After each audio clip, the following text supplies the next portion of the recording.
अस्सलाम वालेकुम दोस्तों, कैसे हो आप लोग। तो आज की इस वीडियो में मैं बात करने वाला हूं कि किस तरीके से साइकोलॉजी का इस्तेमाल किया जाता है बिज़नेस की फील्ड में, कि use of psychology in business क्या है कि बहुत सारे लोगों को अट्रैक्ट करने के लिए कंपनीज जो हैं तरह तरह की स्ट्रेटजीज़ अपनाती है और साइकोलॉजी इसमें बेस्ट रोल प्ले करती है। इसकी एक छोटी सी एग्जांपल दे के आपको वाज़ेह करता हूँ कि साइकोलॉजी किस तरीके से वर्क करती है बिज़नेस में।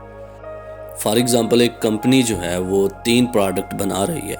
वो ट्राउज़र बनाती है, शर्ट बनाती है और कैप बनाती है। अगर तीनों प्रोडक्ट का रेट वो अलग अलग देगी तो कस्टमर को वो रेट हाई लगेंगे। इसलिए कंपनी जो है वो डिसाइड करती है कि इनका एक बंडल बनाया जाए। मतलब अगर टी शर्ट की $5, ट्राउज़र की $5 और कैप की $5 अमाउंट है तो इन सबको इकट्ठा करके 15 अमाउंट रख के बताया जाए कि कैप आपको फ्री में मिलेगी।